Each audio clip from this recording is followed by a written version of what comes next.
itlog.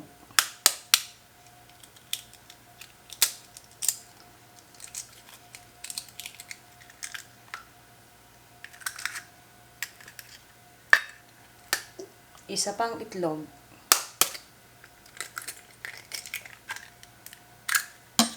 Bati-bati.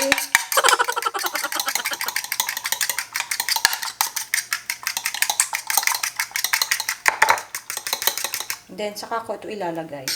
Century tuna.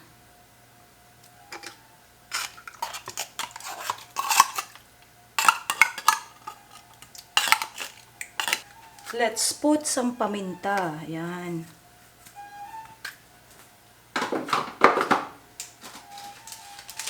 At konting-konting magic sarap.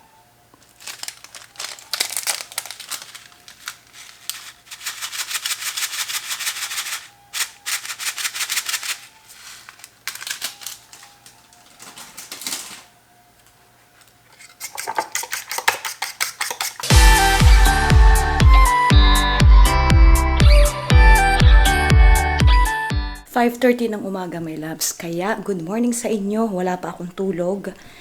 Kasi, ako ay magpe-prepare na ng babaunin ni Ate Kulin. Si Dion, hindi papasok today. Pero, ano ba yan? Ang kati ng likod ko. Si Ate Kulin ay may pasok. Kaya, ang gagawin ko, ito, sasaing muna ako, my loves. Alam niyo ba, my loves, ang hirap-hirap pumili ng ng babaunin ng mga bata at saka yung iuulam. Alam niyo yun? Ang hirap. Isa sa pinakamahirap isipin yan kung anong uulamin bukas at sa kinabukasan pa. Kaya ito, mag-prepare muna ako, my loves.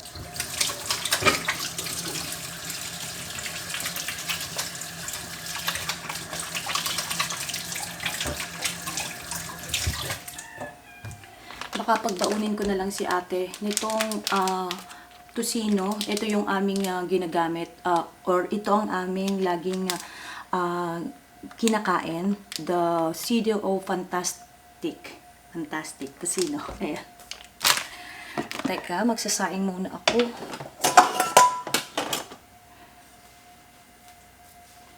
Meron pang kanin eh. Pero ang isasaing ko yung babaunin ni Ate Kulin. Tama na tong isang cup na to, my loves.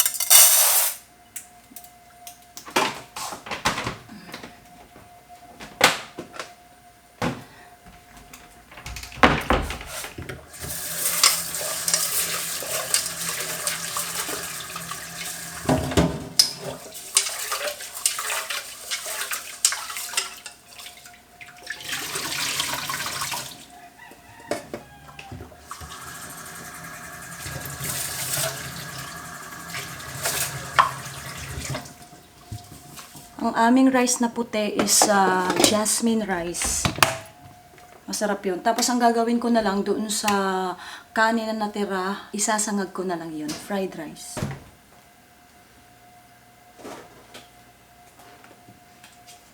Ayan, meron pa oh. Ang dami pa niya actually. Tapos, ang gagawin ko na lang, para sa breakfast ni Ate Kulin, I think gagawin ko na lang tong how you call that? Lalagyan ko ng egg. Parang torta. Ito torta ko na lang to. Ang hirap mag-isip kasi. Tapos ang baon niya is, eto na nga. Fantastic. Pork tocino. Actually, madami pa kaming ulam, my loves. Yung nilagang baboy ko, ang dami pa. Nandun sa rep. Kasi, ayun nga. Nandun sa rep. Ayoko namang ipakain ulit yun sa mga bata. Kasi magsasawa naman yung mga yun. Kaya siguro ilalagay ko muna yun sa ref. Tapos siguro after a few days, saka ko na ulit yun iinitin at kakainin namin.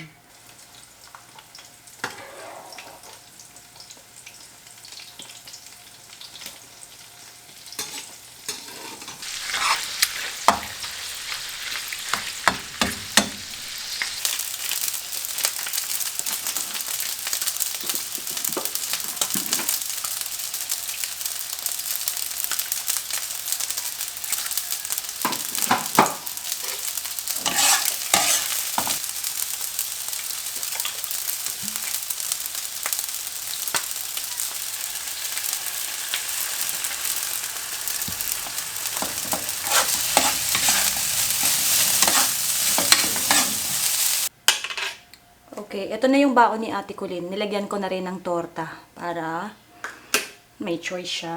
Tapos, ito yung natira. So, pwede niya itong i-almusalin ngayon. And then, the fried rice is already cooked and the rice luto na. So, this is her baon. Takpan na natin. Maya-maya ng konti kasi mainit pa tong rice. And then, pagbaon ko siya nitong ketchup.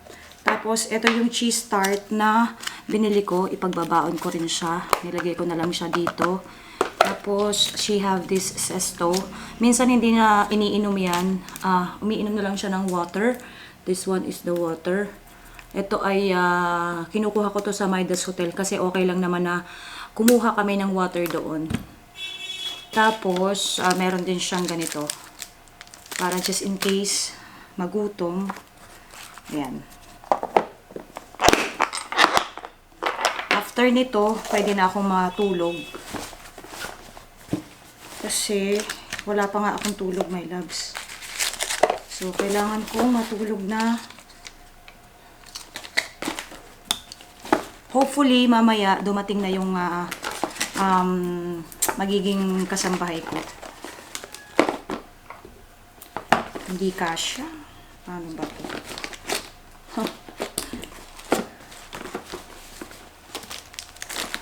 Yan, kasya. Ready. And then, sa almusal, siya na lang ang kukuha ng food niya. Nandun na sa, nandito na yung kanyang food over there. Ayan, nakatakip na. Ayan. Malaki na naman si ate. Kaya niya na yan. Tapos, eto nga, yung fried rice. That one, mainit pa. Nilagyan ko yan ng oyster sauce. Hindi ko alam kung anong lasa. Mamaya na ako maglilikpit ng aking pinagamitan. Ayan. Mamaya na matutulog muna ako para may energy tayo later. Okay. Ayan. Tutulog na tayo. Kita niyo yung pimple ko, my loves. Oh. Ay, nako. Alright. I will let that open. Okay. Umaga na. Alas 6 na yata. Hindi pagising si Ate Colleen. Mamaya magigising yun. 6 or 6:30. Pagigising ko lang, my loves. It's lunchtime na. Baby, say hi muna. Hello. Lunchtime. Natulog ako sumiga ako 7. Then, siguro nakatulog na ako. And then, ito mag-aalauna na. Or ano nga ba? Mag-aalauna na ako nagising. Ginising ako ni Dion kasi nagugutom na raw siya. Ito yung food na niluto ko kanina. Yan na lang yung aming kakainin today.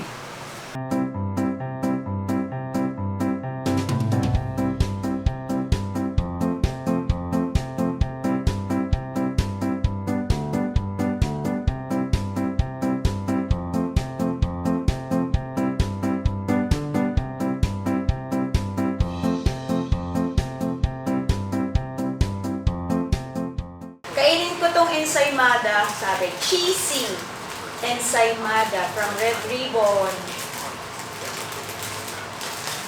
Thank you, Tita Mucha. Siya ang nagbigay sa akin ito. Masarap nga ba? There's a lot of cheese, baby, oh. Wow. Yes.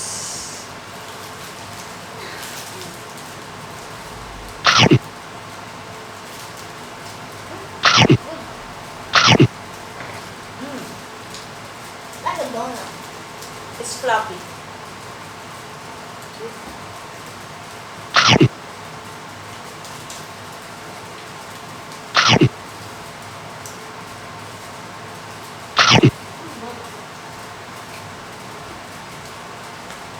This is my Sangyupsal day, my loves. Ito, excited na naman ako kasi gusto ko kumain ulit ng Sangyupsal. Gusto ko palagi.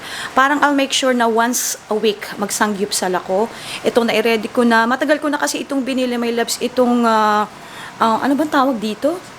Hindi naman, ano nga ba? Basta ito, hindi ko na alam ang tawag dyan. Medyo natutuyot na nga, kaya kailangan ko na siyang kainin. So, ito naman, yung tira ko pa, na pork and beef, marami pa yan. Talagang itinira ko ito para nga sa next sangyupsal ko. And then, ito meron akong hipon. This one ay nabalatan ko na at nalinis ko na. Nilagyan ko ng, teka, bakit, yan. Nilagyan ko ng salt and pepper. Ito ay para kay Dion actually. Dahil si Dion ay napakahilig sa shrimp. Namana niya yan sa akin.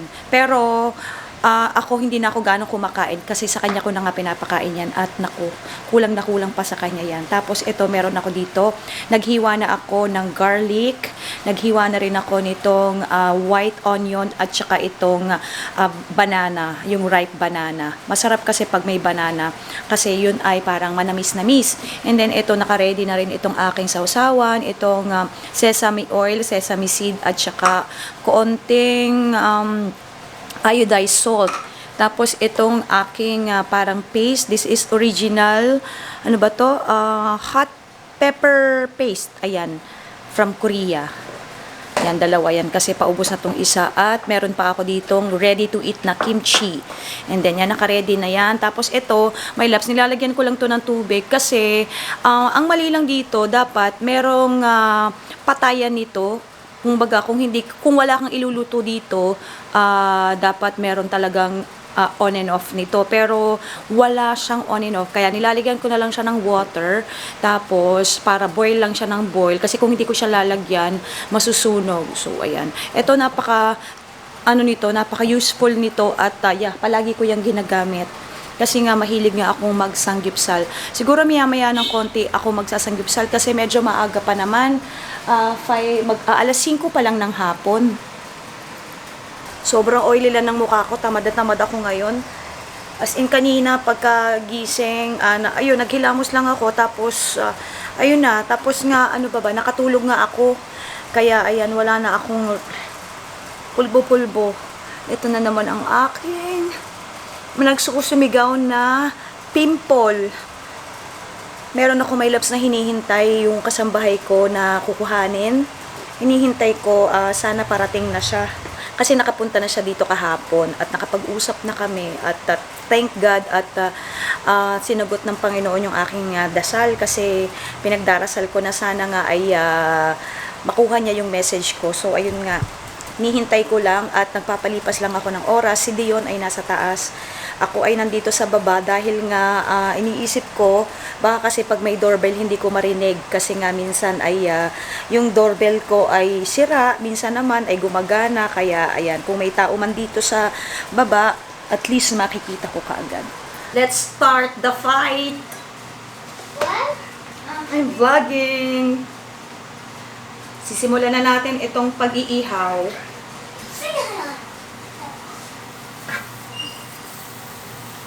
Fan na fan talaga ako nitong sangyupsal.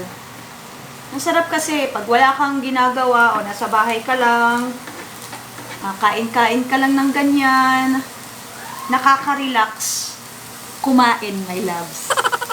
Kaya ayan, medyo nangitim na yung saging, oh. Ayan, oh.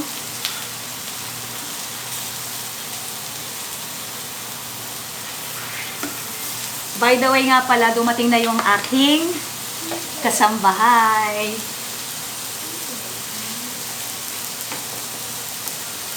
Dati ko na siyang kasambahay, my loves. Siya yung nag-alaga kay Dion before.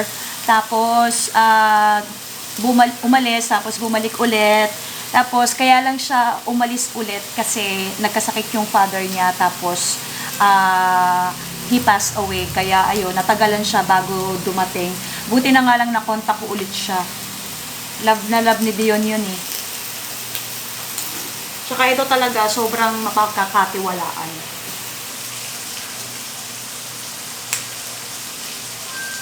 It's eating time. Niluluto ko pa yung shrimp ni Dion. So, ayan, sausaw tayo. Sausaw, sausaw. There.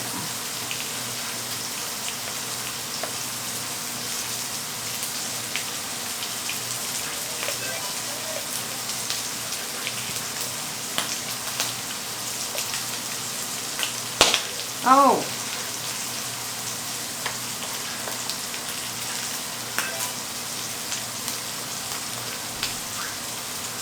Hindi talaga ako nagsasawa dito. Masarap kasi. Let's eat.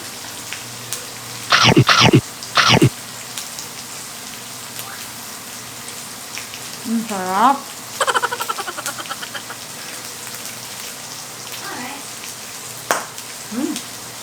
Pumuputok-putok pa.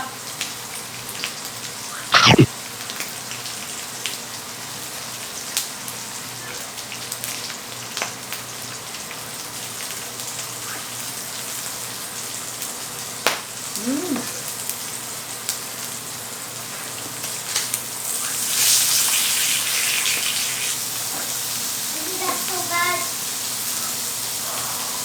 Ha? Talking to me, baby? No. Yes! What? I did it! Oh my god! Wow. Okay, okay, okay, okay, okay. Oh my god, oh my god, oh my god, oh my god, oh my god. Oh my god! What? Oh!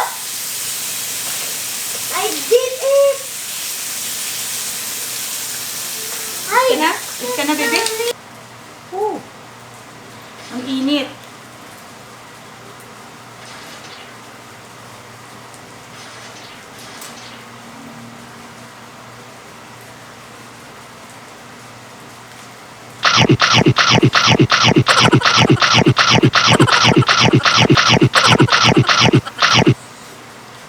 Mm.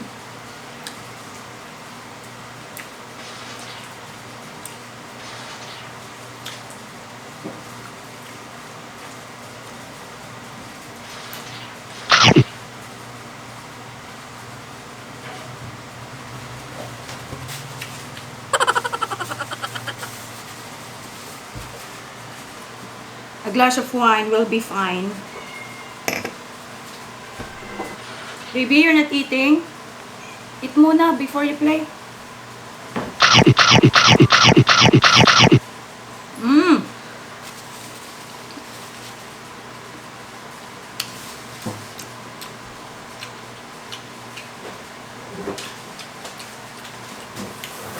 Sarap. Bye, my love. See you again.